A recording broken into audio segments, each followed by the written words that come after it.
Namo Buddhaya, sahabat Dhamma. Dalam kehidupan sehari-hari, kita sering dihadapkan pada berbagai tantangan dan perasaan yang merusak kedamaian batin kita tanpa kita sadari. Ada kekotoran batin yang tersembunyi di balik perilaku dan keputusan kita.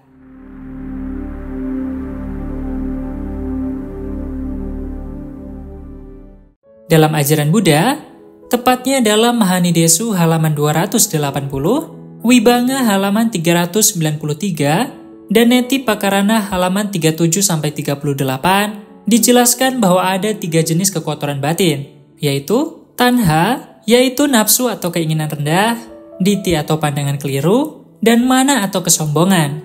Ketiga aspek ini memiliki peran besar dalam membentuk perilaku dan pikiran yang menjauhkan kita dari kebahagiaan sejati. Pada kesempatan kali ini, kita akan membahas lebih dalam mengenai 3 penggolongan kekotoran batin tersebut, bagaimana mereka bekerja dalam kehidupan kita sehari-hari, dan cara untuk mengatasinya agar kita bisa meraih kedamaian batin yang lebih. Yang pertama, tanha atau nafsu keinginan rendah. Tanha adalah keinginan yang muncul dari hasrat duniawi. Keinginan ini meliputi hal-hal yang bersifat materi, kepuasan indrawi, dan status sosial. Tanha seringkali mendorong kita untuk mengejar pengakuan dari orang lain atau mencapai kesenangan instan, seperti yang sering terlihat dalam penggunaan media sosial atau teknologi. Keinginan yang tidak terkendali ini hanya akan membawa kita pada penderitaan karena kita akan selalu merasa kekurangan. Tanha dapat menciptakan siklus ketidakpuasan yang berkelanjutan. Ketika keinginan kita terpenuhi, kita mungkin merasa bahagia untuk sesaat, namun kebahagiaan itu segera hilang dan kita kembali merasa kurang.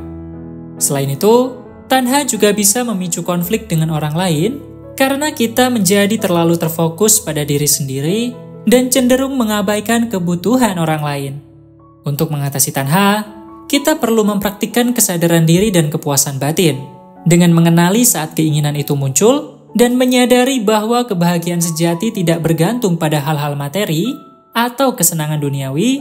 Kita bisa mengendalikan keinginan tersebut dan menemukan kebahagiaan dalam kesederhanaan. Contoh nyatanya, seorang individu sering merasa cemas dan tidak puas dengan kehidupan mereka meskipun memiliki segala yang mereka inginkan. Misalnya, seseorang yang berfokus pada popularitas di media sosial dan terus-menerus memeriksa jumlah likes atau pengikut, merasa bahwa kebahagiaan hanya datang ketika ia mencapai angka tertentu. Setelah mendapatkan pengakuan atau jumlah likes yang diinginkan, kebahagiaan itu hilang dengan cepat dan ia kembali merasa kekurangan. Keinginan untuk lebih banyak pengakuan atau kesenangan material, seperti membeli barang mewah, juga dapat meningkatkan perasaan kosong dan tidak puas. Solusinya, untuk mengatasi tanha, seseorang perlu mempraktikkan kesadaran diri atau mindfulness dan menerima kenyataan bahwa kebahagiaan sejati tidak dapat ditemukan dalam hal-hal duniawi. Ini bisa melibatkan pembelajaran untuk menikmati kesederhanaan dan berhenti mengejar kepuasan instan yang bersifat sementara. Yang kedua, diti atau pandangan keliru. Diti adalah cara berpikir yang salah atau pandangan keliru yang membuahkan ilusi dan kebodohan.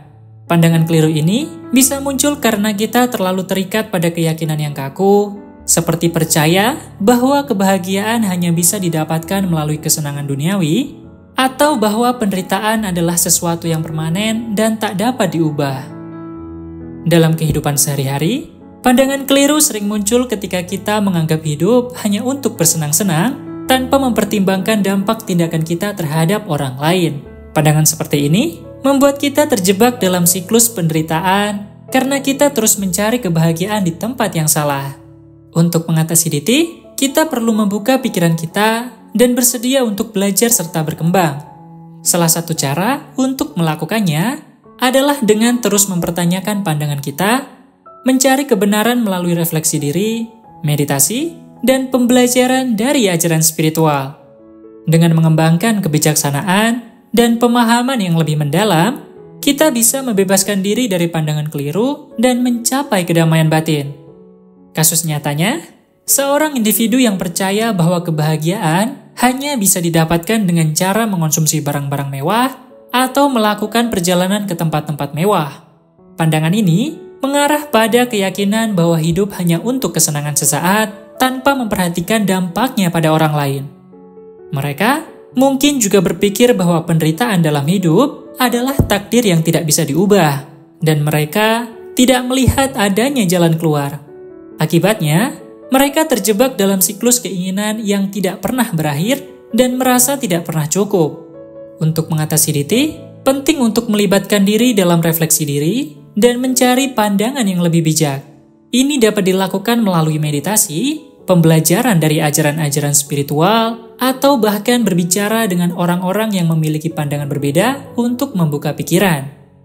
Yang ketiga, mana atau kesombongan. Mana adalah rasa superioritas atau merasa lebih baik dari orang lain. Kesombongan ini muncul ketika kita membandingkan diri kita dengan orang lain, merasa bahwa kita lebih unggul dalam hal kekayaan, pengetahuan, atau status sosial. Ketika kita terjebak dalam mana, kita menjadi angkuh dan sulit untuk menerima masukan dari orang lain. Kesombongan ini sering merusak hubungan kita dengan orang lain dan menghalangi kita untuk berkembang secara spiritual. Untuk mengatasi mana, kita perlu mengembangkan kerendahan hati dan kesediaan untuk belajar dari siapa saja, tanpa memandang status atau latar belakang mereka. Dengan mengaktualkan sikap rendah hati dan terbuka, kita bisa menghindari perangkap kesombongan dan terus tumbuh dalam kebijaksanaan. Meditasi dan refleksi diri juga bisa membantu kita untuk mengenali kesombongan dalam diri kita dan bekerja untuk mengatasinya. Kasus nyatanya, seorang manajer di sebuah perusahaan merasa dirinya lebih pintar dan lebih berhasil dibandingkan rekan-rekannya. Dia sering meremehkan kontribusi orang lain dan merasa bahwa keputusan yang diambil oleh orang lain tidak layak dipertimbangkan.